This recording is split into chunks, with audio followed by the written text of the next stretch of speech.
नमो बुद्धाय। स्वागत है आप सभी का। आप लोग देख रहे हैं बुद्धास टीचिंग चैनल।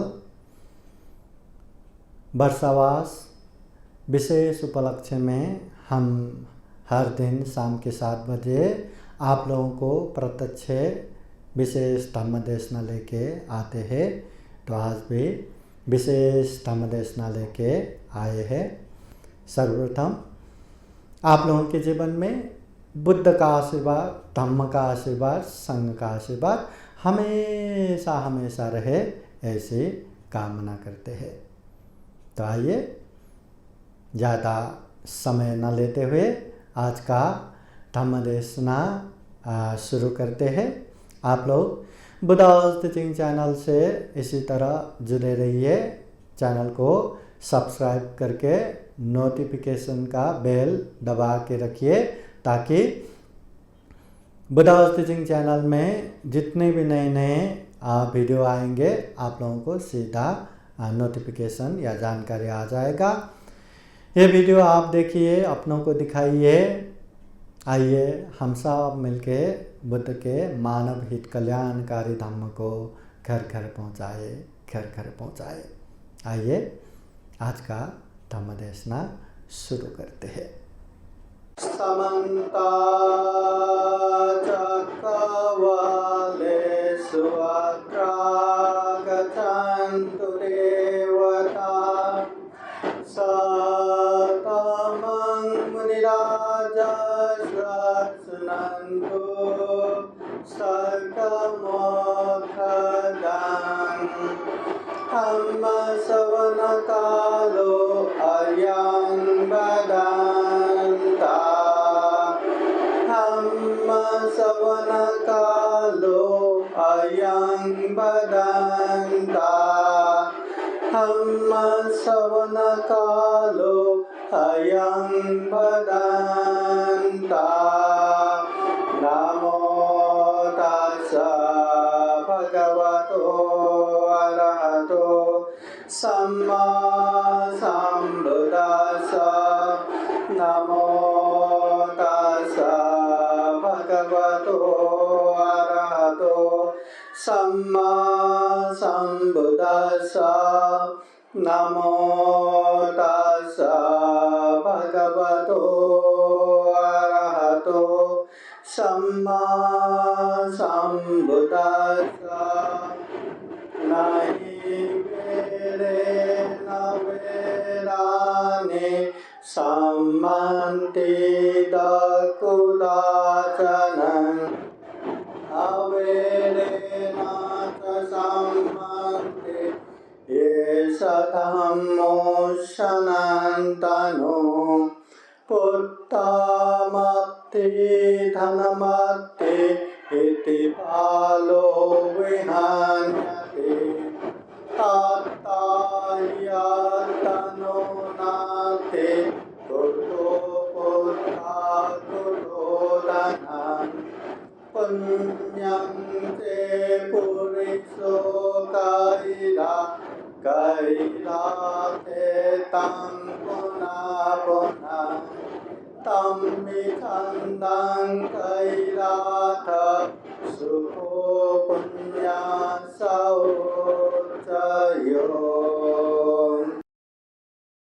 सर्वप्रथम महाकारुणिक तथागत भगवान बुद्ध को त्रिवार वंदना। महाकारुणिक तथागत बुद्ध द्वारा देशित स्वाख्यात धम्म को त्रिवार वंदना। महाकारुणिक तथागत बुद्ध के आर्य श्रावक संघ को त्रिवार वंदना। परम पूजनीय बोधिसत्व डॉक्टर बाबा साहब अम्बेडकर आज के कार्यक्रम में प्रत्यक्ष अप्रत्यक्ष रूप से जुड़े हुए संपूर्ण श्रद्धा संपन्न, बुद्धि संपन्न उपासक उपासिकाएं।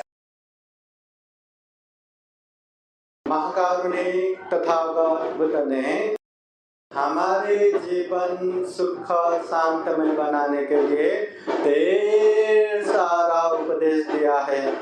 और हम मनुष्य हैं, सर्वश्रेष्ठ प्राणी है, तो उन उपदेशों को हम सुन सकते हैं, जान सकते हैं, अभ्यास कर सकते हैं। फिर भी जीवन जीवन में हम अनेक अनेक बातों को लेके असंतुष्ट होते हैं, अनेक अनेक बातों को लेके दुखी होते हैं, अनेक तकलीफों में आते हैं। उनमें से प्रमुख एक है द्वेष चित्ता, चिड़चिड़ा होना, गुस्सा आना। एक समय एक पंत जी भिक्षाटन के लिए एक गांव में गए हुए थे और गांव में इधर उधर भिक्षा करते समय एक घर के बाहर पहुंच गए।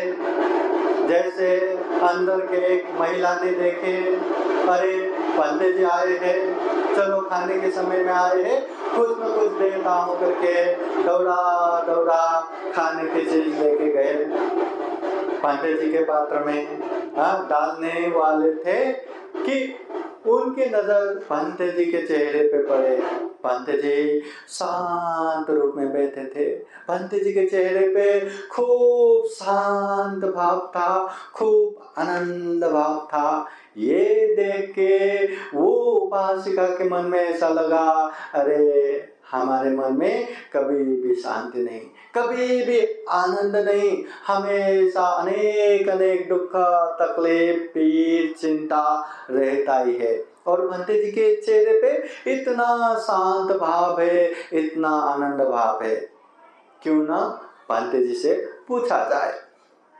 तो वो उपासिका पंडित जी से पूछते हैं, पंडित जी आपका चेहरा खूब शांत दिख रहे हैं, खूब आनंदमय दिख रहे हैं, हमारे घर में हमेशा कलह झगड़ा होते रहते हैं, ये कलह झगड़ा का कारण क्या है? पंडित जी शांत बैठे रहते हैं, ऐसा कि जैसे पंडित जी ने सुना ही नहीं। तो ऐसी भाव देख के फिर वो उपासिका पूछती है, पंडित हमारे घर में हमेशा झगड़ा, कलह, अशांति व्याप्त है और आपके चेहरे में इतना शांति है, इसका कारण क्या है? फिर भी पंडित शांत रूप में बैठे रहते हैं, कुछ भी जवाब नहीं देते। फिर तीसरी बार भी वो उपासिका पूछती है, पंडित आप बहुत ही शांत दिखते हैं, आनंदमय दिखते हैं, वो भाव हमारे चेहरे पे बिल्कुल नहीं, हमारे घर में हमेशा झगड़ा कलह होते हैं, इसका कारण क्या है? उस समय पंडित जी कहते हैं, उपासिका मैं यहाँ भिक्षा के लिए आया हूँ, भिक्षा देना है तो दो, नहीं तो मैं चला, मैं जवाब देने के लिए नहीं आया। इतना क्या कहना था, वो उपासिका को बहुत गुस्सा आया। अरे ये कैसा बनते, एक ही तो प्रश्न पूछा था, क्या इतना भी जवाब देना नहीं बनता? क्या खड़े खड़े इतना भी नहीं बोलना होगा क्या? हाँ, ऐसे भी बनते होते क्या करके वो अपने आप में चिड़चिड़ होके गुस्सा निकालने लगा। फिर पंडित जी वो उपासिका को देखते हुए कहते हैं, उपासिका आप पूछ रहे थे ना कि झगड़ा कलह का कारण क्या है, अशांति का कारण क्या है? यही है, यही है, क्या यही है? पंडित जी कहते हैं, बात बात पे चिड़चिड़ा होना, संयमित न होना, धैर्य न होना और बिना जाने अनेक तरह से मिथ्या धारणा लेना, गुस्सा निकालना, यही द्वेष का कारण है, यही कलह का कारण है, यही झगड़ा का कारण है। बात बात पे बिना जाने चिड़चिड़ करना, बिना जाने गुस्सा निकालना, बिना जाने नकारात्मक भाव लाना, ये कलह झगड़े का कारण है। हमारे जीवन में भी अक्सर ऐसा ही होता है, हम कुछ चाहते हैं और होता कुछ और है। ऐसी बातों से हमें क्या हंसी थोड़ी ना आएगा, गुस्सा ही तो आएगा। अभी देखो ना, हर मंगलवार के दिन ये परेते धम्म ग्रुप में ऑनलाइन धम्म देशना रहता है, 5 बजे धम्म देशना रहता है। और आज के दिन 5 बजे क्या उससे पहले से बाहर अनेक तरह से बाजा गाजा बज रहा है, जिससे मुझे सामने का आवाज भी सुनाई नहीं दे रहा है। मैं ठीक से प्रतिक्रिया भी नहीं कर पा रहा हूँ कि क्या बोलना है, क्या करना है। और ऐसे में धम्मदेशना देना और ये बाजा गाजा इतना डिस्टर्ब, मतलब ऐसे प्रतिकूल अवस्था में धैर्य रखना, अपने आप को संयमित करना बहुत मुश्किल है। तो जीवन में कभी भी जब अपने अनुकूल नहीं होता, जब जैसा सोचता है वैसा नहीं होता, तब हमें गुस्सा आता है, तब हमें चिड़चिड़ापन आता है। और यही चिड़चिड़ापन, यही गुस्सा वहाँ अनेक अनेक झगड़ा, अनेक अनेक कलह को जन्म देता है। और वही झगड़ा, वही कलह बढ़ते बढ़ते बड़े बड़े डरावना रूप भी लेता है। इसलिए महाकारुणिक तथागत बुद्ध कहते हैं, चाहे अनुकूल अवस्था हो चाहे प्रतिकूल अवस्था हो, हर समय में समता भाव में रहना है, स्थिर भाव में रहना है। और ये समझ के बैठना है, हम खुद जैसा चाहते हैं वैसा नहीं होता, तो पूरे दुनिया के लोग, पूरे वातावरण ये कैसे हम जैसा चाहते वैसे ही होंगे, ये कैसे संभव है। इसलिए ये बाहर की दुनिया अपने अनुकूल ना भी रहा तो समता में रहने का जीवन में अनेक अनेक मार आता है। विशेषतः अच्छे काम करने के समय में वहाँ और भी ज्यादा विघ्न बाधा आता है, और भी ज्यादा मार आता है। पर ये समझना है कि अच्छे कामों में ज्यादा मार आता है। हमारे जीवन में मार आ रहा है तो समझ लेना हम अच्छे कार्य में है, हम अच्छे कार्य कर रहे। इसलिए ऐसे समय में ज्यादा गुस्सा करके, ज्यादा चिड़चिड़ा होके, ये शरीर से भी वैसे ही प्रतिक्रिया करना, वाणी से भी वैसे ही प्रतिक्रिया करना, ये झगड़ा को जन्म देगा, कलह को जन्म देगा, अशांति को जन्म देगा। इससे शांति नहीं आता। इसलिए चाहे अनुकूल अवस्था हो चाहे प्रतिकूल अवस्था हो, चाहे अच्छे अवस्था हो चाहे बुरे अवस्था हो, अपने आप को स्थिर समता भाव में रखा तो बहुत शांति होगा, अन्यथा अशांति ही अशांति। ये गुस्सा को जन्म नहीं देना, ये कलह को जन्म नहीं देना, ये द्वेष को जन्म नहीं देना।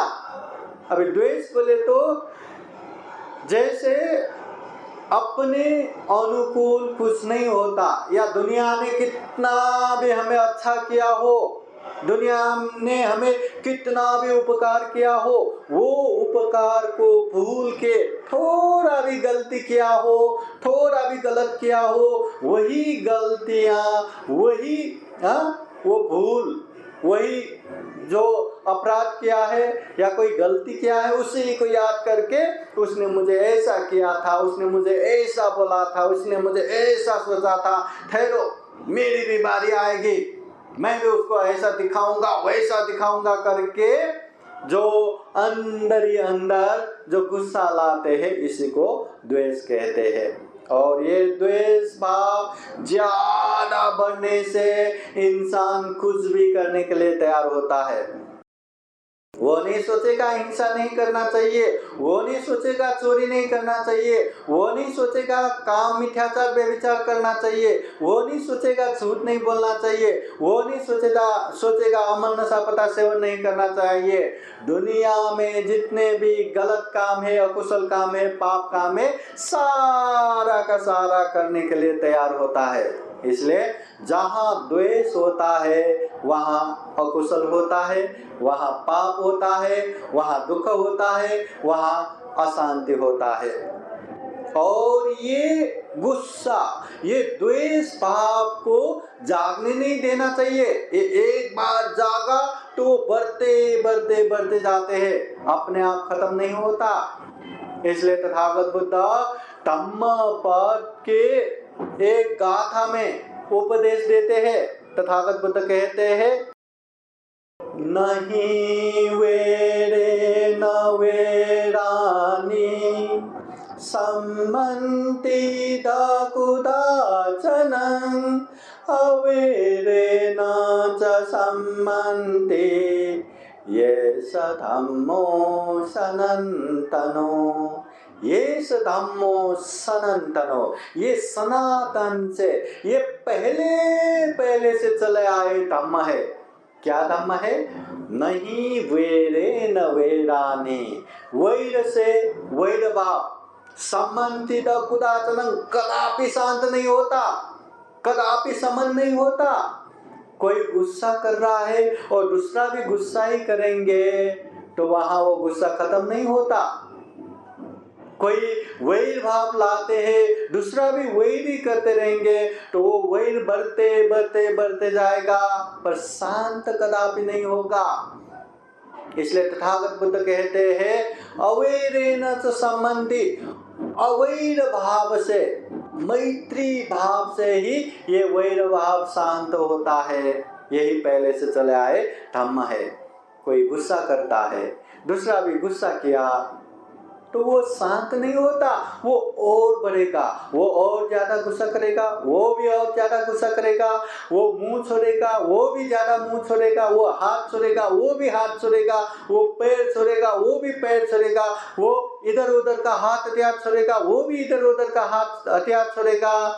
परिणाम तो वहां किसी का सर फट गया, किसी का हाथ टूट गया, किसी का पैर टूट गया और न जाने कितनों का तो जान भी गया। छोटी सी बात, कोई गुस्सा करता है, अरे वो गुस्से में है, चलो उसे बाद में शांत होने के बाद बात करते करके खुद शांत होके बैठते हैं तो वो झगड़ा बढ़ता नहीं। अभी उसको गुस्सा आया तो आया, हाँ वो क्यों गुस्सा कर रहे, उसको गुस्सा करना बनता है क्या, उसका ही गलती है, मेरा गलती नहीं है करके हम भी ऐसे गुस्सा करेंगे तो वो तो बढ़ता ही जाएगा। गुस्सा चीज ही ऐसा है कि ये निरंतर बढ़ता ही जाता है। इसलिए ये गुस्से को समय में ही नियंत्रण नहीं किया, समय में ही संयमित नहीं किया तो ये गुस्सा इतना भयंकर रूप लेता है कि जीवन में बड़े बड़े दुर्घटना का कारण बन जाता है। इसलिए तथागत बुद्ध कहते हैं, जिस तरह वेग से एकदम भाग रहे एक घोड़े को भी अच्छे घोड़े चलाने वाले जहां है वहीं रोक देता है, जब चाहे तब रोक देता है, वैसे ही इंसानों को भी अपने बढ़ते हुए ये क्रोध को, ये गुस्सा को, ये द्वेष को तुरंत रोकना चाहिए। जहां चाहे वहां रोकना चाहिए, जिस तरह चाहे वहां उस तरह से रोकना चाहिए। ये क्षमता हम में होना चाहिए, नहीं तो छोटी छोटी बातें भी बहुत ही दुख तकलीफ देता है। ऐसे ही हुआ, हाँ, एक कहानी आप लोगों को बताता हूँ। पहले हाँ, एक ऋषि हिमालय पर्वत में तपस्या करने के बाद अभी समय समय पे अभी नून नमक ऐसा खाना जरूरी है शरीर के लिए, चलो अभी भोजन ग्रहण करते हैं फल फ्रूट के साथ साथ। तो भोजन के लिए हिमालय पर्वत से निकल के वो गांव की तरफ आ रहा था। आते वो गांव पहुंचने से पहले वहां बहुत बड़ा नदी था और नदी इतना बड़ा कि वो तैर के नहीं जा सकता, नदी इतना बड़ा कि चल के भी नहीं जा सकता, और नदी इतना बड़ा कि वो वार पार जाने के लिए कोई पुल भी नहीं है। अब जाए तो कैसे जाए, तो इधर उधर देखते रहे तो वहां एक नाव वाला बैठा हुआ मिला और वो नाव चलाने वाले उसका काम ये है एक किनारे से दूसरे किनारे सवारी को लेके जाना, उनसे अपना जाला मजदूरी लेना, उससे घर चलाना। तो वो हर दिन वहीं बैठ के वहां आते जाते लोगों को एक किनारे से दूसरे किनारे आर पार कराना उसका काम है। तो उस दिन भी बैठा था तो ऋषि मुनि ने उनको देखा, तो देख के उसको बोला कि मुझे उस पार जाना है, आप पहुंचा देंगे क्या? उसने बोला हाँ क्यों नहीं, मेरा काम ही यही है, आइए बैठिए। उसको बिठाया और उस पार लेके गए। जैसे ही उस पार किनारे पे उतर गया तो वो नाव चलाने वाला कहते हैं मेरा मजदूरी दे दो, मेरा पैसा दो। तो वो ऋषि कहते हैं मैं तो हिमालय पर्वत से आया हूँ, मेरे पास पैसा नहीं है, फिर भी तुम्हारा हाथ खाली ना हो इसलिए मैं कुछ अच्छे उपदेश देता हूँ करके उसके जीवन के लिए आवश्यक खूब अच्छे अच्छे उपदेश शिक्षा दिया। सारा उपदेश देने के बाद फिर वो ऋषि चलने लगा। तो फिर कहते हैं अरे आपने मेरा मजदूरी तो दिया ही नहीं, अभी मजदूरी पैसा नहीं है करके इतना उपदेश दिया, पर वो तो नाव चलाने वाला, हाँ वो इतना भी समझदार नहीं था, बहुत ही गुस्सेल स्वभाव का, हाँ बहुत ही मतलब अज्ञानी तरह का था। तो उसको वो ज्ञान का तो कुछ भी पल्ले ही नहीं पड़ा, कुछ भी समझ में नहीं आया। उसको यही लगा रहा कि ये उसकी बातें खत्म होने के बाद मेरा मजदूरी मिलेगा, इसलिए वो बैठा रहा। जैसे ही उसका ये ऋषि का उपदेश खत्म हुआ, वो फिर से कहने लगे मेरा पैसा दो, मेरा मजदूरी दो। तो ऋषि कहते हैं अरे मेरे पास पैसा नहीं है, इसलिए तो मैं आपको इतना अच्छा अच्छा उपदेश दिया, नहीं है मेरे पास पैसा। तो इतना कहते ही वो नाव चलाने वाले को इतना गुस्सा आया, अरे ऐसे कैसे पैसा नहीं, मैंने उस किनारे से इस किनारे इतना बड़ा नदी नाव से पार कराया, और इधर आने के बाद उनका इतना बातें, कितने देर से उनकी बातें भी मैं सुनता रहा, और फिर भी कहते हैं पैसा नहीं। ऐसे कैसे नहीं, नहीं मुझे पैसा चाहिए, मुझको तो मेरा मजदूरी चाहिए। वो अपनी जिद पे अड़ा रहा। और ऋषि मुनि समझाते हैं मैं हिमालय पर्वत से आया हूँ, मेरे पास कहाँ से पैसा है, सच में मेरे पास पैसा नहीं। तो इतना कहने के बाद अरे पैसा नहीं, मेरा मजदूरी नहीं, मेरा जाला नहीं, इतना मेहनत किया, वो पैसा नहीं, मैंने उनका इतना बात सुना, फिर भी पैसा नहीं। उसको इतना गुस्सा आया, इतना गुस्सा आया, वो गुस्सा बढ़ के इतना बढ़ गया कि अभी क्या करूं, गुस्सा बहुत बढ़ गया, अभी क्या करूं। हाँ फिर उसने ऋषि को वहीं पे पकड़ लिया, और पकड़ के वहीं गिरा दिया।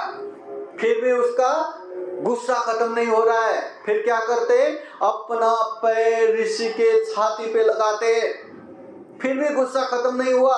दोनों पैर छाती पे लगा के उसके गाल पे एकदम मारने लगते हैं, इधर से उधर से, इधर से उधर से। उसका गुस्सा खत्म ही नहीं हो रहा है। उसको तो एक ही बात दिमाग में चल रहा था कि मेरा मजदूरी नहीं दिया, मैंने इतने मेहनत से इधर लाया, और इस किनारे लाने के बाद भी इतनी बातें सुना, पर मेरा पैसा ही नहीं दिया, मेरा मजदूरी नहीं दिया। इतने गुस्से में वो ऋषि को वहीं लिटा के उसके छाती में बैठ के गाल पे मार रहा था। ऐसे में उसकी बीवी उसके लिए खाना लेके आ रहा था। दूर से ही देखा, और उसकी बीवी तो पेट से भी थी, गर्भवती थी। दूर से ही देखा अपने पति कोई ऋषि को इस तरह मार रहे थे। अरे रे रे रे ये क्या कर रहे, क्या अनर्थ कर रहे, क्या पाप कर रहे, ऐसा मत करो करके वो भागे, अभी गर्भवती है, अपने हिसाब से भागे अपने पति को पकड़ने जाते। अरे रे ये क्या अनर्थ कर रहे, क्या ऐसा अनहोनी कर रहे, अपने ऐसे ऋषि मुनि को भी मारते हैं क्या करके वो पकड़ने गए। पर उसको तो गुस्सा आ रहा था, इतना गुस्सा बढ़ रहा था कि वो गुस्सा कम ही नहीं हो रहा था। तो ऐसे में उसके बीवी वहां चिल्लाने आए, तो अरे मुझे एक तो यहाँ अपना मजदूरी नहीं मिल रहा है, और उसमें भी ये ऐसे चिल्लाने आए करके पीछे देख के अपने बीवी को भी गुस्से से एक लात मार दिया। वो लात पड़ते ही उसके बीवी पीछे पीछे गई, और तड़ाम से गिर गई। गर्भवती थी, गिरते ही हाँ एकदम वो पेट को जोर पड़ने से वो बच्चा भी गिर गया, और वो बच्चा गिरने से ज्यादा खून बहने से उसकी बीवी भी वहीं मर गई, उसकी बीवी भी मर गई, बच्चे भी मर गए।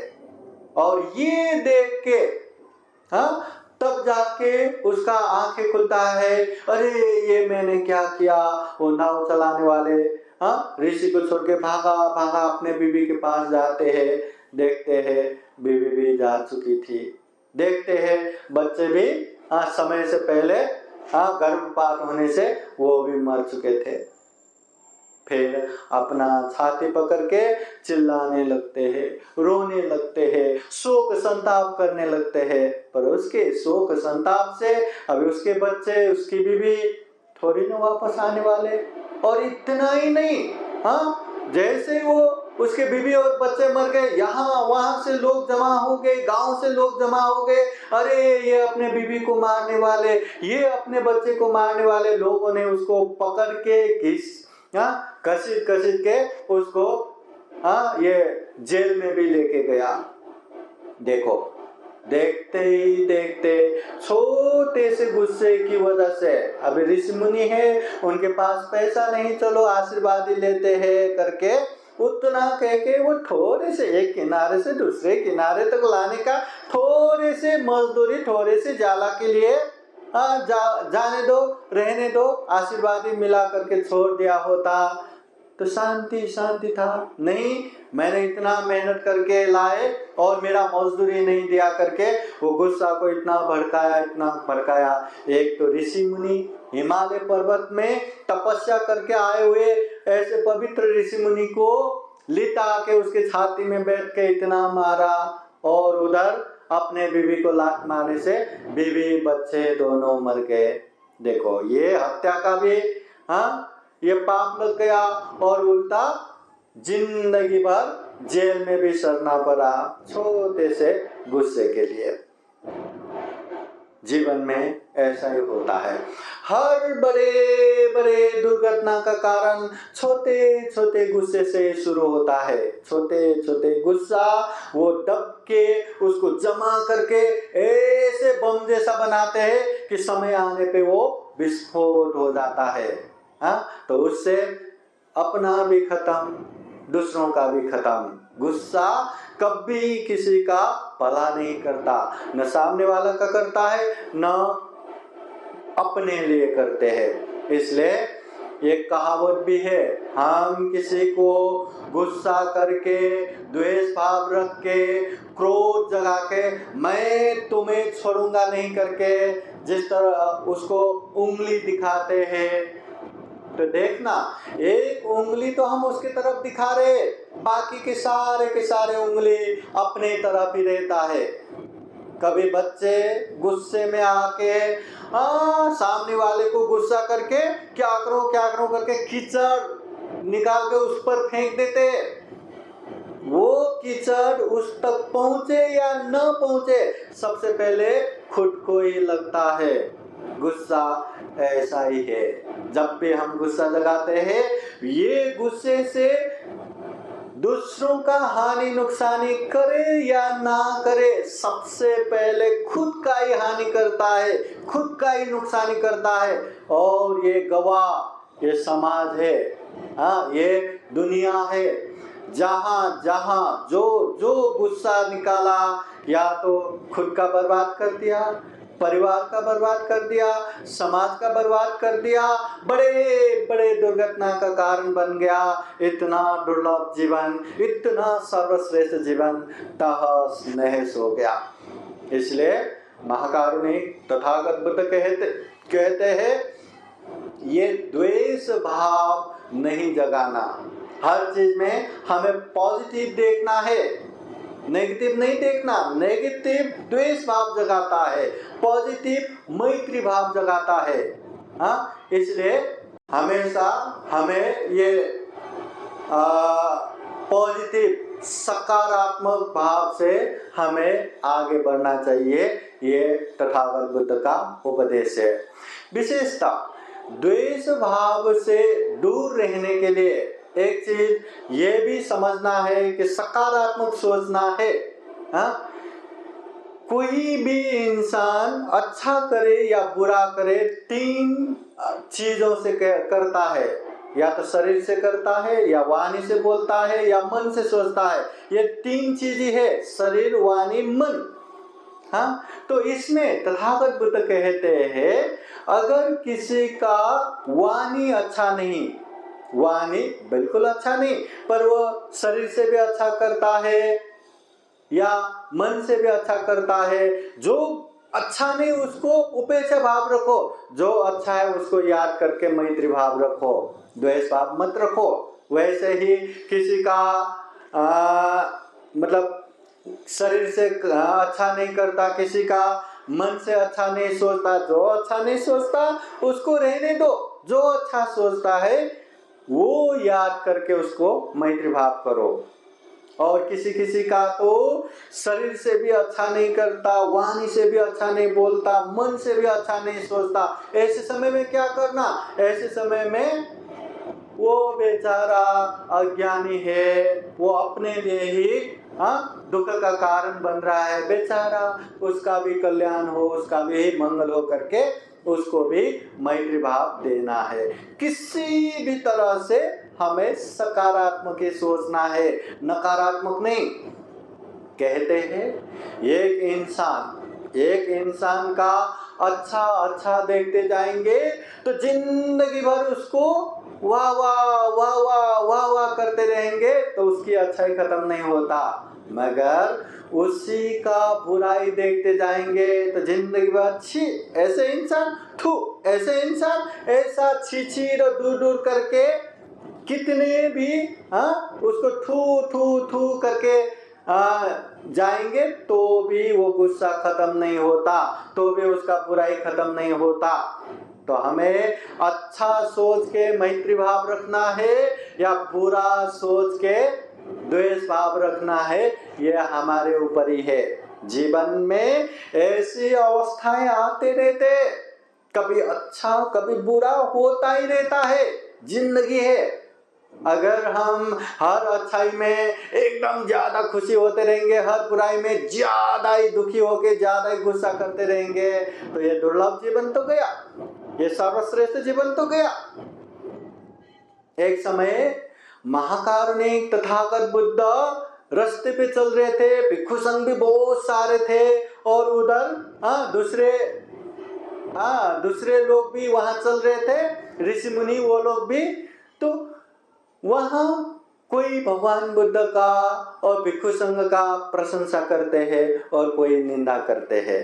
तो ऐसे बार होता है। तो ये बात पीछे बैठे भिक्षुओं ने सुना और भगवान बुद्ध को कहते हैं।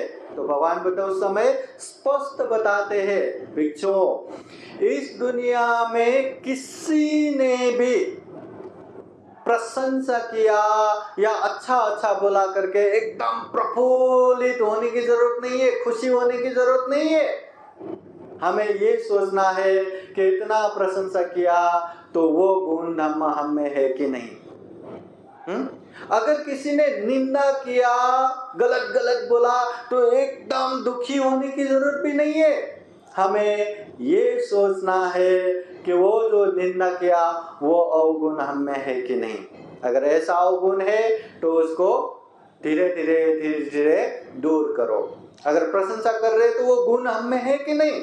अगर नहीं है तो वो गुण बनाने की कोशिश करो, है तो संरक्षण करके और अभिवृद्धि करो। पर कोई किसी को भी प्रशंसा करके खुशी होने की जरूरत भी नहीं, निंदा करते हैं करके दुखी होने की जरूरत भी नहीं है। ऐसा समता भाव में रहेंगे तो हम सुखी रहेंगे, हम शांत रहेंगे। बात पे गुस्सा करेंगे, बात पे एकदम चिड़चिड़ा होंगे, द्वेष भाव उत्पन्न करेंगे तो न जाने कितने अकुशल पाप वहां होता रहेगा। एक समय महाकारुणिक तथागत बुद्ध हजारों भिक्षुओं के साथ वहां भिक्षाटन को चल रहे थे। ऐसे समय में वहां बहुत सारे लोग वहां भिक्षा देने के लिए वहां जमा हो रहे थे, इतने भीड़ थे वहां पे। ऐसे भीड़ में न जाने कहां कहां से एक व्यक्ति भीड़ को चिरते चिरते तथागत बुद्ध के सामने आते हैं और तथागत बुद्ध के सामने पहुंचते ही थू करके तथागत बुद्ध के चेहरे पे ही थूक देता है। ये इंसान, उसने सुना था कि बुद्ध बहुत ही सहन शक्ति वाला है, कभी भी गुस्सा नहीं करता, बहुत ही मैत्री है, करुणा है।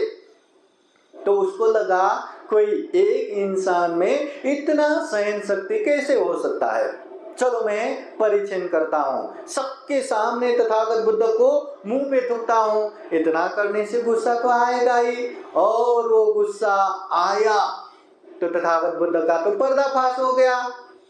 तो बुद्ध को पर्दाफाश करने के लिए, वो परीक्षण करने के लिए, वो इंसान इतने भीड़ में, इतने लोगों के बीच में तथागत बुद्ध के मुंह पे थूकने आते हैं। तो ये देख के वहां इतने भीड़ थे, इतने उपासक उपासिका थे, इतने गुस्से से देख रहा था कि उसको क्या करूं क्या करूं। मगर बुद्ध है, कोई कुछ नहीं कर रहे थे। तथागत बुद्ध के जो ज्ञान प्राप्त शिष्य वो तो शांत थे, जो ज्ञान प्राप्त नहीं थे वो सारे शिष्य भी उसके प्रति गुस्से से देख रहा था। फिर भी अपने गुरु सामने है, वो आदर की वजह से शांत बैठे थे। और इधर स्वयं तथागत बुद्ध इतने लोगों के बीच में किसी ने मुंह पे थूका करके बिल्कुल गुस्सा नहीं करते, बिल्कुल चेहरे पे गंभीर भाव नहीं, शांत ही है, स्थिर ही है। और तथागत बुद्ध वो थूक को साफ करते हुए वो उपासक को कहते हैं, उपासक तुम्हें धन्यवाद, धन्यवाद, धन्यवाद। इतने लोगों के बीच में बेइज्जत होने जैसा मुंह पे थूका और तथागत बुद्ध कहते हैं धन्यवाद, ये क्या बात हुआ। फिर तथागत बुद्ध कहते हैं, उपासक सारे लोग कहते हैं मुझ में बहुत सहन शक्ति है, कहते हैं मैं कभी गुस्सा नहीं करता, पर लोग कहते ही है ना। पर आज तुम्हारी वजह से मुझे प्रत्यक्ष अनुभव करने का मौका मिला कि सही में मुझ में गुस्सा आता है कि नहीं, वो देखने का मौका मिला। इसलिए ये मौका तुमने दिया, बहुत बहुत धन्यवाद। ये बात सुन के वो उपासक इतना पछतावा करते, अरे बुद्ध में सही में सहन शक्ति है। न जाने दूसरे होता तो कितना गुस्सा करते, न जाने क्या क्या वहां पे दुर्घटना हो जाता, पर बिल्कुल गुस्सा न करते हुए धन्यवाद कहते, सही में बुद्ध में सहन शक्ति है करके बुद्ध का पैर पकड़ के क्षमा मांगते हैं। ये तथागत बुद्ध है। हर तरह से सकारात्मक रूप से अपने आप को स्थिर रखना, शांत रखना। हम भी जीवन में इस तरह से पॉजिटिव या सकारात्मक रूप से देखने की आदत बनाएंगे तो देखना बहुत सारे अनावश्यक गुस्सा, कलह, झगड़ा खत्म हो जाएगा। अभी ये तो तथागत बुद्ध है, बुद्ध तो बुद्ध है, 10 पारमिता 10 उपपारमिता 10 परमत पारमिता पूर्ण करके बुद्ध बने, सम्यक संबुद्ध बने। बुद्ध में तो ऐसा होगा ही। तो ऐसे ही सारिपुत्र भंते के जीवन में भी एक घटना हुआ। सारिपुत्र भंते कहीं भिक्षाटन जा रहे थे, जैसे ही सुनसान गली पे पहुंचे, एक ब्राह्मण सारिपुत्र भंते के पीछे आके ऐसे मुट्ठी कस के पीछे से ऐसे मारते हैं कि बड़े बड़े लोग भी वहीं गिर जाए, इस तरह से मारते हैं। पर सारिपुत्र भंते जैसे कुछ हुआ ही नहीं, अपने हिसाब से चलते चलते जाते हैं। अब वो ब्राह्मण को ये परीक्षण करना था कि सारिपुत्र भंते में बहुत ही सहन शक्ति है, एकदम कभी गुस्सा नहीं करता, ये वो बहुत सुना था। तो सारिपुत्र भंते में सही में इतना मतलब सहन शक्ति होगा क्या, इतना मैत्री भाव होगा क्या, ये परीक्षण करने के लिए मौका मारा था। मगर सारिपुत्र भंते, अरे किसने मारा करके बिल्कुल पीछे एक बार भी मुड़ के नहीं देखा। जैसे जा रहे थे वैसे शांत रूप से गए। तो ये देख के वो ब्राह्मण को बहुत पछतावा हुआ। दौड़ा दौड़ा सारिपुत्र भंते के पैर पकड़ते हैं और क्षमा मांगते हैं। सारिपुत्र भंते कहते हैं क्षमा किस लिए? तो वो कहते हैं भंते जी अभी अभी ये गली में मैंने ही आपको पीछे से मारा था। तो सारिपुत्र भंते कहते हैं ठीक है क्षमा दिया, कोई बात नहीं।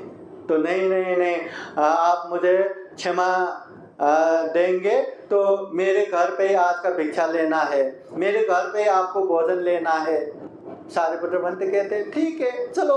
तो उसके घर में ही भोजन के लिए जाते हैं। और सारिपुत्र भंते तथागत बुद्ध के दाएं हाथ राइट हैंड समान के प्रज्ञा में अग्रस्थान प्राप्त। जहां जहां सारिपुत्र भंते पहुंचते वहां बुद्ध का अभाव नहीं होते। ऐसे प्रभावशाली सारिपुत्र भंते को किसी ने मारा, ये बात आग की तरह फैल गए। देखते ही देखते वहां बहुत सारे लोग जमा हो गए। अरे किसने हमारे सारिपुत्र भंते को हाथ लगाया, उसको तो छोड़ेंगे ही नहीं, छोड़ेंगे नहीं करके बहुत सारे लोग जमा होके वही ब्राह्मण के घर में बाहर आके, ब्राह्मण बाहर निकलो, आज तो तुम्हें छोड़ेंगे ही नहीं, बाहर निकलो। हमारे धम्मगुरु के ऊपर हाथ लगाने वाला है, बाहर निकलो करके सब चिल्लाने लगे। और इधर वो ब्राह्मण एकदम थर थर थर थर कांपने लगा। अब क्या होगा क्या होगा, बहुत डरने लगा, भयभीत होने लगा। ऐसे में सारिपुत्र भंते कहते हैं उपासक डरो मत, लो मेरा पात्र पकड़ो करके उसको पात्र पकड़वा के पीछे पीछे सारिपुत्र भंते के पीछे पीछे करके उसको बाहर लाते हैं। और बाहर लाने के बाद बाहर सारिपुत्र भंते आए वही घर से। तो सारे लोग अरे जिसने मारा था सारिपुत्र भंते उसके घर से ही निकल आए। तो सारे लोग कहते हैं भंते जी ये ब्राह्मण ने आपके ऊपर हाथ उठाया, हम इसको छोड़ेंगे नहीं। तो सारिपुत्र भंते कहते हैं अरे उपासक उपासिकाएं, इसने मेरे ऊपर हाथ उठाया, मैंने माफ किया, मैंने उनके घर में भोजन ग्रहण किया, अब हो गया, जाओ तुम लोग अपने अपने घर। तो सारे लोग अरे भंते जी ने ऐसा कह दिया, अब क्या करेंगे, चलो चलो करके अपने अपने जगह गए। देखो सारिपुत्र भंते जिसने मारा एक बार भी मुड़ के नहीं देखा, और उसका हृदय परिवर्तन होके क्षमा मांगने आया, घर पे ही भिक्षाटन भोजन के लिए लेके गया। भंते जी वहीं भोजन करके आ गए।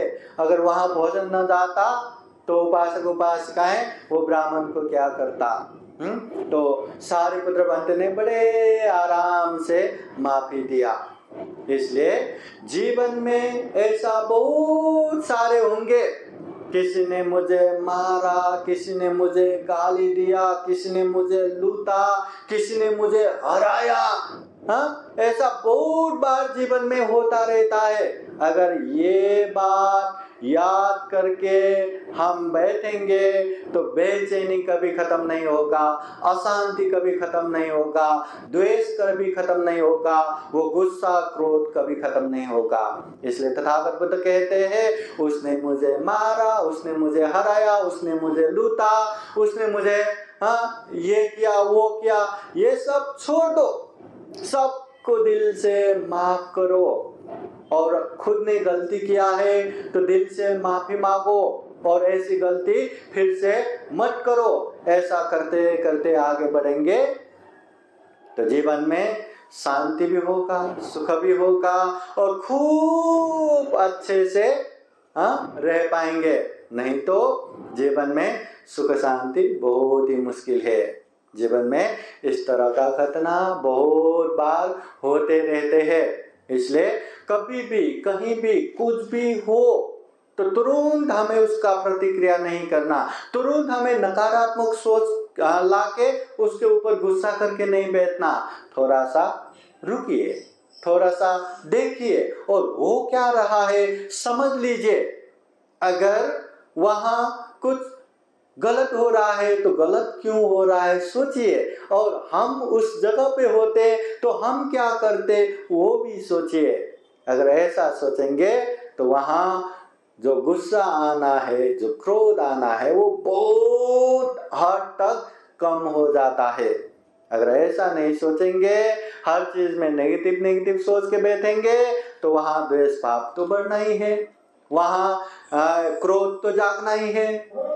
इसलिए महाकारुणिक तथागत बुद्ध कहते हैं, द्वेष उत्पन्न ना हो, उसके लिए द्वेष क्यों उत्पन्न होता है इसको जानो, और द्वेष उत्पन्न ना हो, ये द्वेष उत्पन्न करने से क्या क्या हमारी जीवन में बुराई होता है ये भी जानो।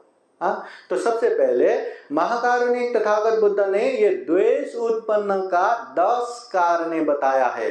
मतलब ये 10 कारणों की वजह से हमारे मन में द्वेष उत्पन्न होता है, हमारे मन में गुस्सा क्रोध उत्पन्न होता है। सबसे पहले ये जानो और इससे दूर रहो। तो ये 10 कारण क्या है? तो तथागत बुद्ध बहुत ही आसान रूप से समझाते हैं। अपने कारण से 3, मित्र के कारण से 3, शत्रु के कारण से 3, 9 हो गया, और जो प्रकृति है उसके कारण से 1, 10। ये 10 कारणों से मन में गुस्सा आता है, मन में द्वेष भाव आता है। अभी अपने कारण से कैसे? बहुत आसान है, याद कीजिए। अपने कारण से, अब खुद को किसी ने गलत किया, दुख दिया, तो गुस्सा आता है। तो उसमें कैसा? अभी ये क्या है कि अमुक व्यक्ति हमें पहले भी दुख कष्ट दे रहे थे, पहला कारण। फिर अमुक व्यक्ति अभी भी हमें दुख कष्ट दे रहा है, दूसरा कारण। अमुक व्यक्ति पहले भी दुख कष्ट, बाद में भी दुख कष्ट देंगे, ये तीसरा कारण। पहले भी दुख कष्ट दे रहे थे, अभी भी दुख कष्ट दे रहा था, बाद में भी दुख कष्ट देंगे। ये 3 कारण खुद की वजह से ये द्वेष उत्पन्न होता है, गुस्सा उत्पन्न होता है। मित्र के कारण, अभी मित्र वो है जिसको किसी ने दुख दिया तो हमें गुस्सा आता है। तो अमुक व्यक्ति मेरे प्रिय मित्र को पहले भी दुख कष्ट दे रहे थे, पहला, अभी भी दुख कष्ट दे रहा है, दूसरा, बाद में भी दुख कष्ट देंगे, तीसरा। और शत्रु की वजह से, शत्रु वो है जिसको किसी ने अच्छा किया तो हमें गुस्सा आता है।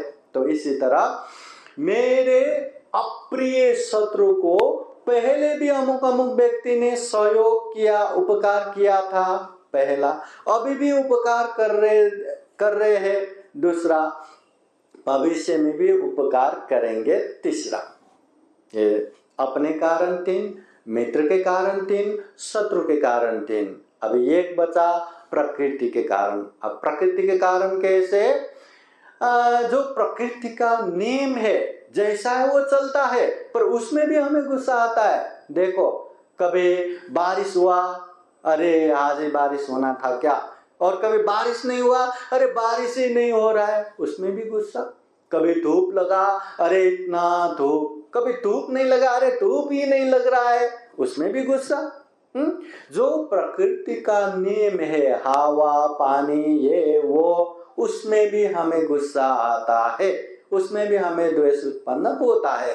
तो समझदारी ना होने से, अंडरस्टैंडिंग ना होने से, हर चीज में नेगेटिव नकारात्मक सोचने से हमारे जीवन में खूब द्वेष उत्पन्न होता है, खूब ये गुस्सा क्रोध उत्पन्न होता है। और जहां जहां गुस्सा क्रोध उत्पन्न हुआ, वहां मुंह से गलती बोलेंगे, वहां शरीर से गलती करेंगे, और जितना गलत करेंगे उतना अकुशल हो जाएगा, उतना पाप हो जाएगा, और जितना पाप करेंगे उसका दुर्गति हमें ही भोगना पड़ेगा, उसका दुखद विपाक हमें ही भुगतना पड़ेगा।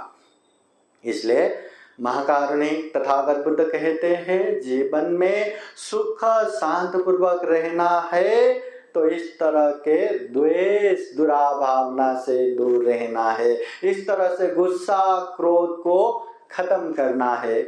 और ये गुस्सा ये क्रोध खत्म करने के लिए हमें मैत्री भाव करना है, तथागत बुद्ध भी कहते हैं, वैर से वैर शांत नहीं होता, अवैर से मैत्री भाव से ही ये वैर शांत होता है। तो हमें हमेशा सारे लोगों का सुख हो, शांति हो, मंगल हो, ऐसा सोचते हुए ये मैत्री भावना करना है। अगर सबको अपने जैसा समझ के सबको समान भाव से देखेंगे तो इतना गुस्सा, इतना क्रोध नहीं आएगा, इतना द्वेष भाव नहीं आएगा। इसलिए मैत्री भाव करते करते जाएंगे। जितना जितना मैत्री भाव पावरफुल होगा उतना उतना ये द्वेष क्रोध कम कम कम कम होता जाएगा, शांत होता जाएगा। और एक दिन ऐसा आएगा कि ये गुस्सा जड़ से खत्म हो गया, ये द्वेष जड़ से खत्म हो गया। तो जीवन में हमें ये द्वेष, ये गुस्सा, ये क्रोध को शांत करना है। जीवन में अनेक तरह के कलह, अनेक तरह के झगड़ा से हम अलग हो सकते हैं। तो आज के दिन में हम ये गुस्सा कलह के ही विषय में हमने उपदेश सुना। आगे किसी और धम्म देशना में या मैत्री भावना के विषय में भी और विस्तार से हम धम्म देशना सुनेंगे। जैसा आप लोगों को बताया, आज का यह माहौल भी कुछ ऐसा ही रहा कि 5 बजे शुरू करना था, फिर भी इतना आवाज शोर और शराब की वजह से, इतने मार की वजह से थोड़ा सा डिस्टर्ब भी हो गया। फिर भी जीवन में इस तरह का अवस्था बार बार आता है, कभी बाहर से, कभी लाइट जाने की वजह से, कभी इंटरनेट जाने की वजह से, कभी क्या, इस तरह का मार जीवन भर चलता रहेगा। अब खत्म हो गया, अब मार नहीं आएगा, कभी भी कोई भी गारंटी नहीं है। तो ऐसे समय में हमें एक समय में नहीं, हर बार समन होके, शांत होके, समता में रहना है, तब जाके हम शांति प्राप्त कर पाएंगे। नहीं तो 3 बार हम शांति में रहे और एक बार भी चूक गया तो उससे इतना बेचैनी, इतना तकलीफ, इतना अकुशल हो जाएगा। इसलिए हर बार हमें शांत से रहना है। तो उपासक उपासिकाएं, हम भी जीवन में इस तरह के द्वेष भाव, इस तरह के कलह को खूब अच्छे से जान सके, समझ सके और ये भी महसूस कर सके कि दुनिया में जो जो गुस्सा करके, जो जो क्रोधित होके बैठे, उसका सर्वनाश हुआ है। खुद का भी नाश हुआ है, अपनों का भी नाश हुआ है और ये दुर्लभ, इतना सर्वश्रेष्ठ जीवन भी चकनाचूर हुआ है। तो ऐसे जीवन को संयमित करे, संभाले और खूब अच्छे पुण्य धर्म करते करते खुद के लिए ये जीवन वरदान साबित करे। तो हम यही कामना करते हैं कि जीवन में खूब सारा पुण्य धर्म करते करते आगे बढ़े, खूब सारे अकुशल पाप से दूर रहे और ढेर सारा पुण्य धर्म करते हुए ये दुर्लभ, यह अमूल्य, यह सर्वश्रेष्ठ मनुष्य जीवन को सफल बना सके, सार्थक बना सके। अंत में जन्म जरा व्याधि मरण से मुक्त निर्वाण तक प्राप्त कर सके, ऐसी कामना करते हुए ये आज का धम्म देशना यहीं समापन करते हैं। सबका मंगल हो, सबका कल्याण हो, भवतु सब मंगलम। धम्म देशना के अंत में आप लोगों को बुद्धवाणी पाली गाथा द्वारा आशीर्वाद देते हैं। आप सभी के जीवन में बुद्ध का आशीर्वाद रहे, धम्म का आशीर्वाद रहे, संघ का आशीर्वाद रहे और जीवन में खूब सारे कुशल पुण्य कर्म करते करते ये दुर्लभ, यह अमूल्य, ये सर्वश्रेष्ठ जीवन को सफल बनाए, सार्थक बनाए। सभीतियो विवचन्तु सब्बरोगो विनाशतो माते भवत्वन्तरायो सुखी दीर्घायुको भव। भवतु सर्वमङ्गलं रक्षन्तु सर्वदेवता सर्वबुद्धानुभावेन सदा सोऽथि भवन्तु ते। भवतु सर्वमङ्गलं रक्षन्तु सर्वदेवता सर्वधर्मानुभावेन सदा शुद्धि भवन्तु ते भवतु सर्वमङ्गलं रक्षन्तु सर्वदेवता सर्वसङ्घानुभावेन सदा शुद्धि भवन्तु ते एचितं पाचितं दुह्यं क्षिप्तमेव समीचतु सबे पुरन्तु चित्तसङ्कल्पसन्दोपन्नरसो यथा आयु आरोग्य सम्पत्ति सक सम्पत्तिमेव च अथो निब्बान सम्पत्ति इमिनाते समीचतु साधु साधु साधु बुद्धं नमामि धम्मं नमामि संघं नमामि अहं वन्दामि सर्वदा। सबका मंगल हो, सबका कल्याण हो, सुखी हो, सुखी हो, सुखी हो। साधु साधु साधु। बुद्धं नमामि, बुद्ध को नमन करता हूँ। धम्मं नमामि, धम्म को नमन करता हूँ। संघं नमामि, संघ को नमन करता हूँ।